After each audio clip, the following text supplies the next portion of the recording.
Today, we're going to be talking alcohol. We're going to be talking recovery here in Houston. Welcome again to another episode of the 1% in Recovery podcast, where we encourage you to laugh every day. Work hard.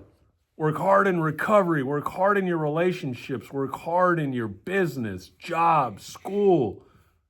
Just work. And to love unconditionally. Put much more love out there in the world and watch that much more love return. Remember, recovery is beautiful. Your EQ is your IQ, and you cannot outthink an emotional issue. Now, we encourage people to go to the website, lifeiswonderful.love, L-O-V-E, and download the free, I repeat, the free Recovery Growth Scorecard. Different ways to start, jumpstart, move your recovery always in the right direction with natural dopamine, serotonin, endorphins, oxytocin. You've got to heal the brain. You've got to do healthy activities and change that neuroplasticity.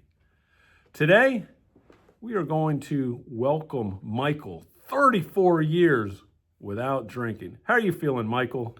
I'm feeling really good today, Hugo. Thank you very much.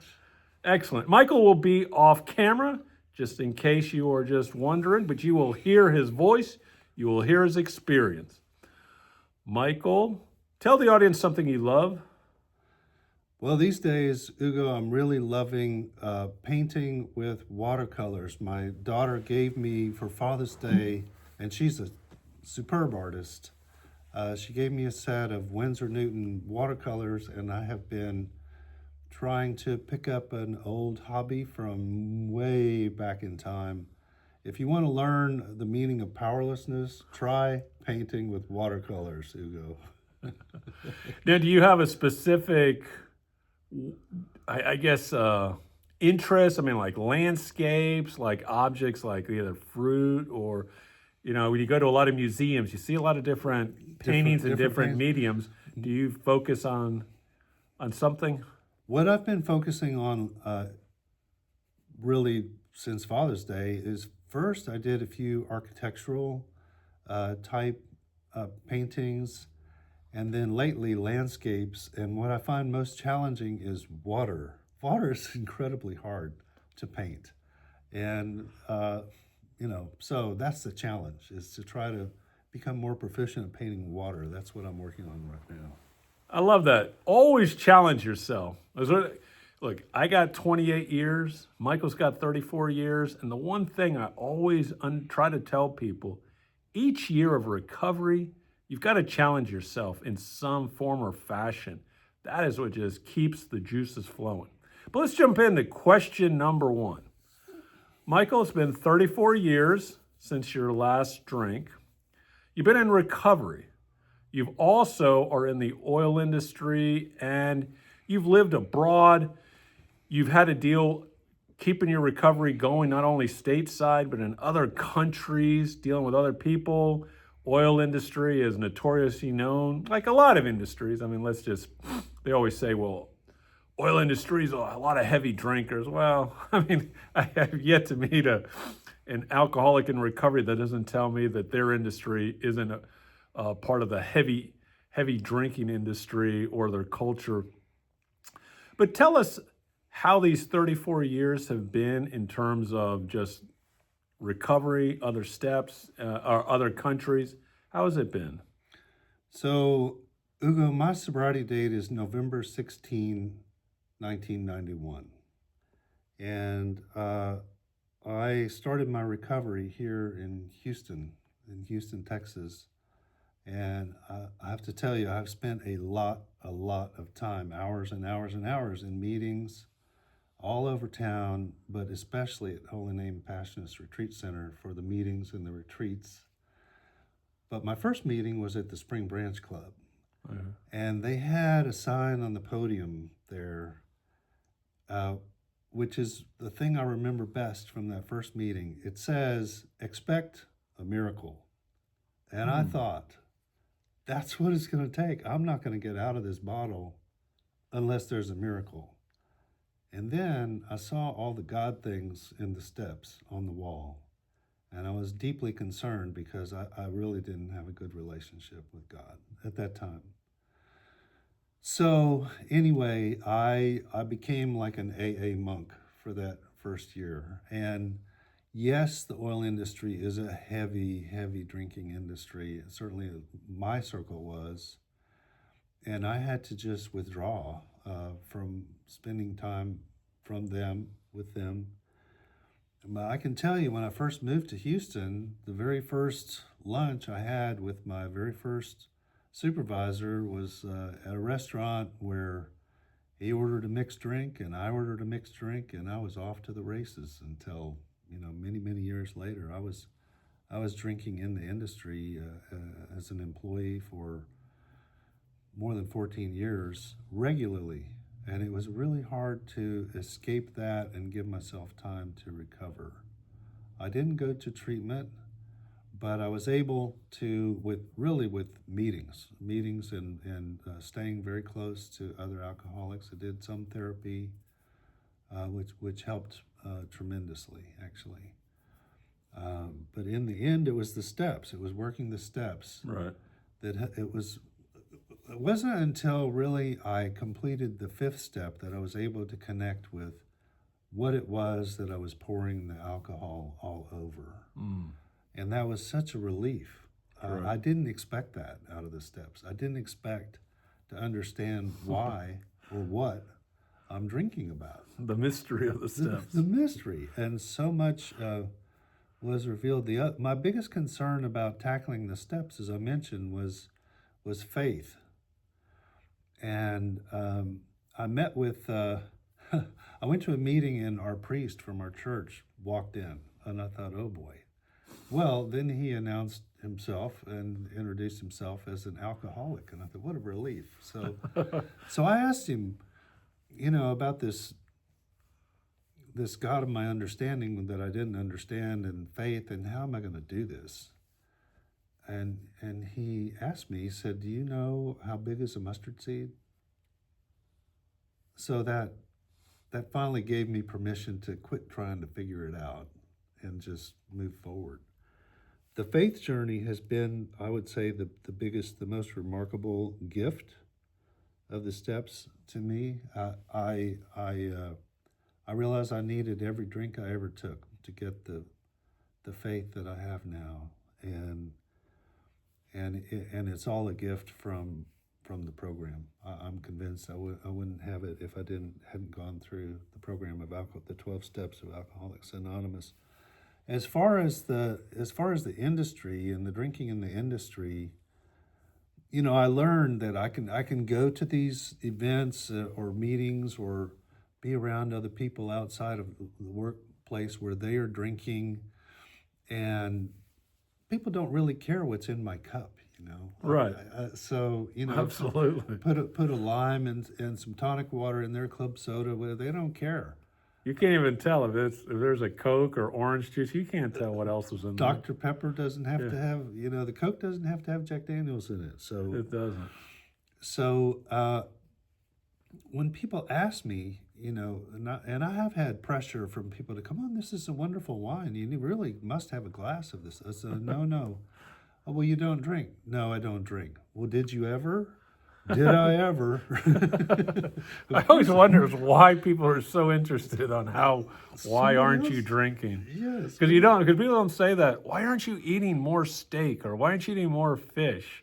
No one says that, but people get that. To me, I always say that it almost like showcases the insecurities of people. It's like, you have to try this. I go, you don't see me pushing this delicious chocolate bar on you, or this say like you need to eat something that I have on my plate.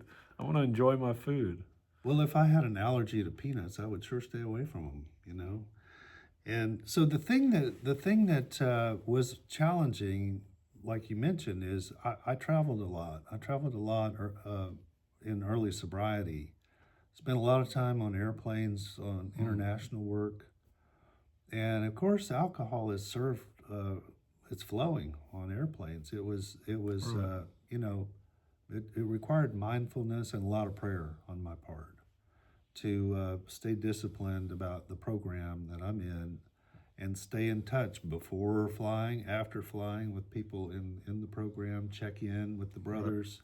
That's very helpful. And I did go to some wonderful meetings in faraway places. I think the first overseas meeting I went to was in Australia.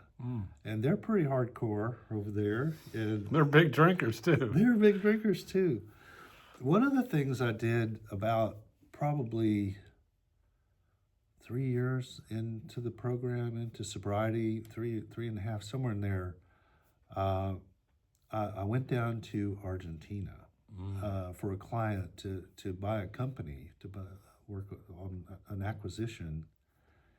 And I was down there I worked on this for about a year, and I was in Argentina for about 6 months, during which time, I went to meetings down there, and my Spanish is maybe a little more proficient now, but it wasn't so proficient then. But I remember going and just sitting in the meeting, which was all in Espanol, and one of the men, he came in and he said, "Look, I come in here and I just throw my alcoholism on the floor, and all of you take care that it stays away and doesn't bother me." And this just resonated with me so much that I can go to a group anywhere, and they would take away the issues, the problems of alcoholism. So it was a beautiful thing, and just gave me a lot of security about my sobriety in these faraway places. And it's amazing the people that show up in the program when I need them to show up.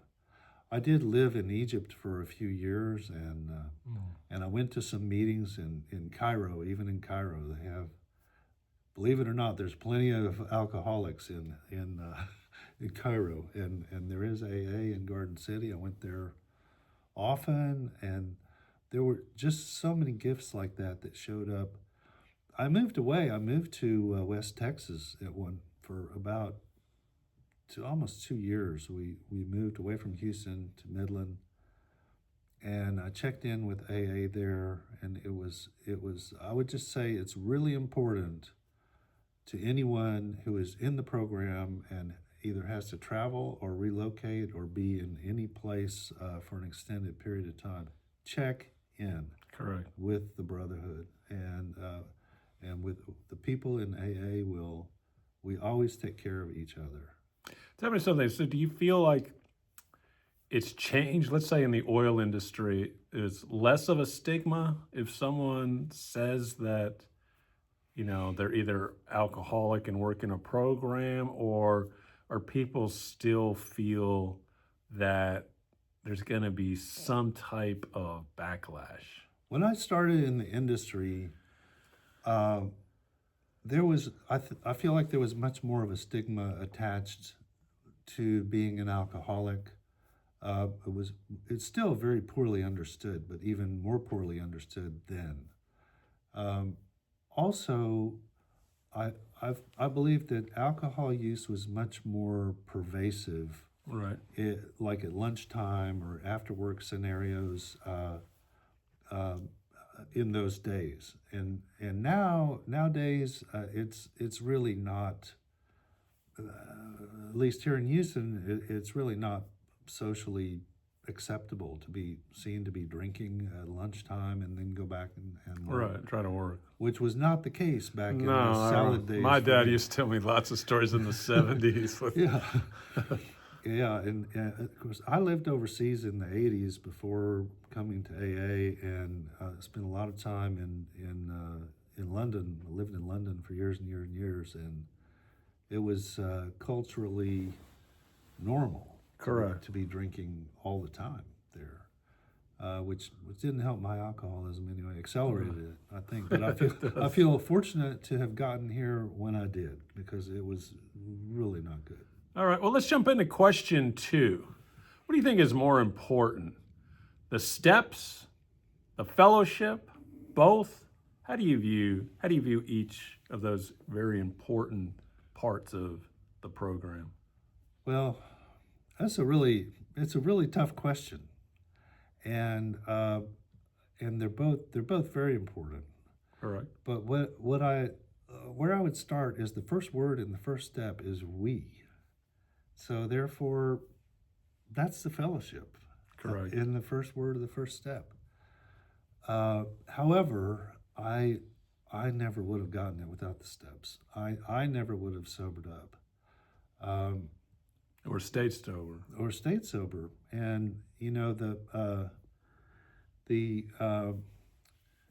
what the program is here for anybody who has a desire to stop drinking, and then we help each other by carrying the message. So, as I said earlier, what was really valuable to me in the steps was that it helped me to gain an understanding for faith. And it helped me also to understand what it was that I was pouring the alcohol on. Why was I drinking like that? All right. And then it helped me to understand my character flaws that were standing in the way of being useful to my fellows and to God and to my family more than anything. And what has evolved for me over the years is I understand now the most important thing in my life is to defend faith.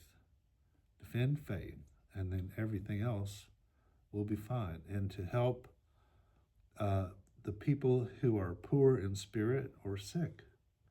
And every time I go to an AA meeting, every time I go to a recovery meeting, every time I have a conversation with somebody in recovery, I'm doing all of those things because God wants them to be helped with their affliction. So that's carrying the message. That's all the way through to the 12th step. But the biggest gift, my favorite step, is the 10th step, because what they tell us in the 10th step is that selfishness, dishonesty, resentment, and fear, that's all going to arise again in our life. And to me, all of those almost are just rooted in fear. If I feel selfish about something, well, that's rooted in I'm not going to get what I want. And dishonesty is about masking some kind of fear of being, saying the truth. And resentment is just fear that's held inside for me. So underneath all of it, for me, is fear. So the antidote to fear is love. And to achieve that love, I have to have faith. What does it say that all men of faith have courage, right? In the book, it tells us that. So almost any religious book or spiritual book. It's axiomatic. And so the greatest gift to me has been that the steps put my life on a spiritual plane that I can work on every day, becoming the man that God intended me to be, and that I can help my fellows and help my family in the ways that I was always meant to be. Right. Yeah, because I'm a big believer in the way, because we all, just like anything that doesn't have some type of really concrete definition, we all have our own kind of interpretation, which allows us to get closer to our God, our higher power, working the program, feeling almost like living the steps, feeling. And, we all take certain words. I'm a big believer in that the steps and working the program allow me to have freedom, and the freedom allows me to have more peace. Because I was always fighting, because I don't know about you, when I was drinking and gambling, it always felt like the biggest war was inside. I'd always try to externalize it, blame other people or his situations. Well, if she just loved me more, if my parents had done this, or, it was always something. In reality, it's that I didn't have peace. We talk about, to me, that's the big reason we say the Serenity Prayer every meeting. In any program, the Serenity Prayer is always the number one prayer because a lot of us never had any.